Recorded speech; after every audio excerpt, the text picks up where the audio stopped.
வணக்கம். இது நியூஸ் 24 தமிழ். நான் உங்கள் தொகுப்பாளர். இப்போது முக்கிய செய்திகள்.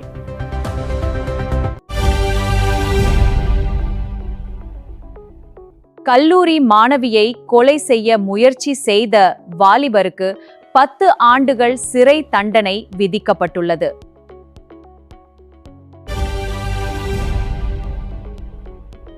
பூர்வீக சொத்தை எழுதி தராததால் ஆத்திரம் அடைந்த மகன் தந்தையை குத்திக் கொன்ற சம்பவம் அதிர்ச்சியை ஏற்படுத்தியுள்ளது.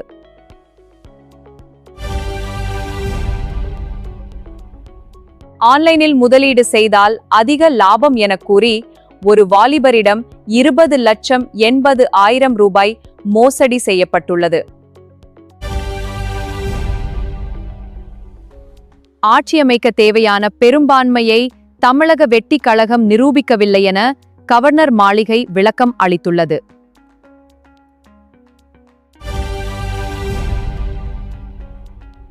புதிய அரசு ஊழலற்ற ஆட்சியை மக்களுக்கு கொடுக்க வேண்டும் என லெஜண்ட் சரவணன் வேண்டுகோள் விடுத்துள்ளார்.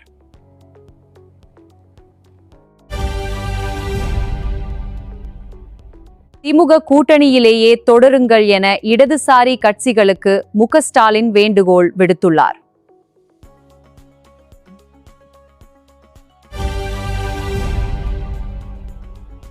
திமுகவில் பிளவு இல்லை. Edappadi K. Palaniswami king maker என்பது இல்லை, அவரே கிங் தான் என செம்மலை தெரிவித்துள்ளார்.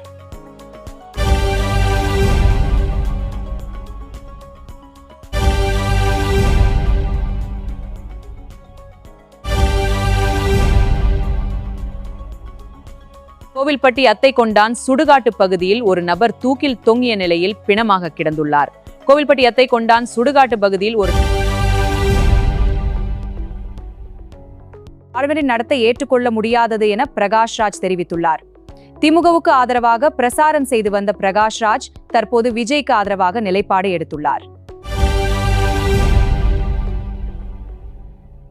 பெரும்பான்மையை கட்ட சொல்லுவது கவர்னரின் வேலை என கபில் சிபல் காட்டமாக தெரிவித்துள்ளார். தவேகவிற்கு ஆட்சி அமைக்க தேவையான பெரும்பான்மை இல்லை என்றும் அவர் கூறினார்.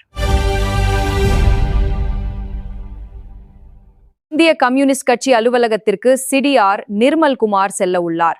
இந்த சந்திப்பு அரசியல் ரீதியாக முக்கியத்துவம் வாய்ந்ததாக பார்க்கப்படுகிறது. தவிகவுக்கு ஆதரவு அளிப்பது குறித்து அவசர கதியில் முடிவெடுக்க முடியாது என திருமாவளவன் தெரிவித்துள்ளார். விஜய் தன்னை தொலைபேசியில் தொடர்பு கொண்டதாகவும் அவர் கூறினார். தவிகவை ஆட்சி அமைக்க அழைக்காவிட்டால் தமிழ்நாடு மாணவர் காங்கிரஸ் கடும் எச்சரிக்கை விடுத்துள்ளது. கவர்னர் மாளிகையை முற்றுகையிடப் போவதாகவும் அறிவித்துள்ளது.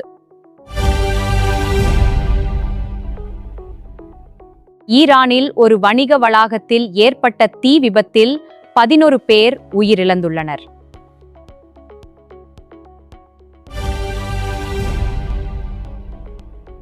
தமிழக வெட்டிக் கழகத்துக்கு விடுதலை சிறுத்தைகள் கட்சி ஆதரவு அளிப்பதாக அறிவித்துள்ளது.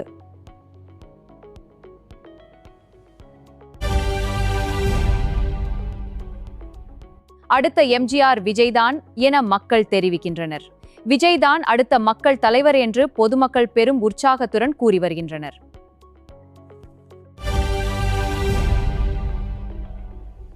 தமிழக வெட்டிக் கழகம் ஆட்சி அமைக்க இந்திய கம்யூனிஸ்ட் கட்சி நிபந்தனையற்ற ஆதரவு அளிப்பதாக அறிவித்துள்ளது.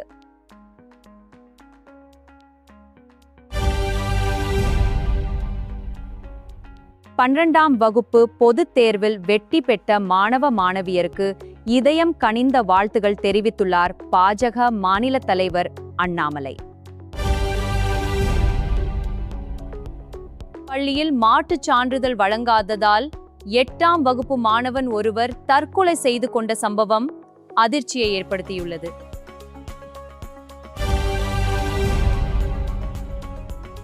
அமெரிக்காவில் 7 வயது சிறுமியை கொலை செய்தவருக்கு மரண தண்டனை விதிக்கப்பட்டுள்ளது.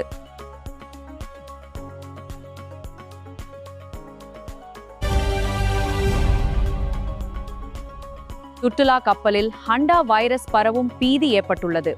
இதுவரை 3 பேர் அவசரமாக மருத்துவமனைக்கு மாற்றப்பட்டுள்ளனர். சீனாவில் ஊழல் வழக்கில் சிக்கிய 2 முன்னாள் மந்திரிகளுக்கு மரண தண்டனை விதிக்கப்பட்டுள்ளது. ஈரானின் முக்கிய கடல்சார் வழித்தட பகுதிகள் மீது அமெரிக்க ராணுவம் தாக்குதல் நடத்தியுள்ளது. ஈரானின் முக்கிய கடல்சார் வழித்தட பகுதிகள் மீது அமெரிக்க ராணுவம் தாக்குதல் நடத்தியுள்ளது. வெள்ளியங்கிரி மலையேறிய ஒரு பக்தர் உயிரிழந்த சம்பவம் பெரும் சோகத்தை ஏற்படுத்தியுள்ளது. வெள்ளியங்கிரியில் தொடரும் உயிரிழப்புகள் கவலையை அதிகரித்துள்ளன. OTT ரசிகர்களுக்கு குட் நியூஸ். துரந்தர் 2 படத்தின் ஸ்ட்ரீமிங் தேதி வெளியாகியுள்ளது. OTT ரசிகர்களுக்கு மகிழ்ச்சியான செய்தி. துரந்தர் 2 படத்தின் ஸ்ட்ரீமிங் தேதி வெளியாகியுள்ளது. கேரளத்தில் ஒரு பொன் MLA-வை காங்கிரஸ் பிரமுகர் கட்டிப்பிடித்து முத்தம் கொடுக்க முயன்ற சம்பவம் பெரும் பரபரப்பை ஏற்படுத்தியுள்ளது. தூத்துக்குடி மாவட்டம் கடம்பூர் அருகே தோட்டத்தில் செடிகளுக்கு தண்ணீர் பாய்ச்சிய போது மின்மோட்டாரிலிருந்து மின்சாரம் தாக்கி ஒரு விவசாயி உயிரிழந்தார். இந்தியா உள்ளிட்ட பல நாடுகள் மீது ட்ரம்ப் விதித்த 10% புதிய வரி செல்லாது என அமெரிக்க கோர்ட் அதிரடியாக தீர்ப்பளித்துள்ளது. தமிழ்நாடு +2 தேர்வு முடிவுகள் வெளியாகியுள்ளன. 95.20% மாணவர்கள் தேர்ச்சி பெற்றுள்ளனர். ஈரோடு மாவட்டம் முதலிடத்தை பிடித்துள்ளது. மக்கள் தீர்ப்பை மதியுங்கள் என விஜயின் வெற்றிக்கு ஆதரவாக சிபி சத்யராஜ் குரல் கொடுத்துள்ளார்.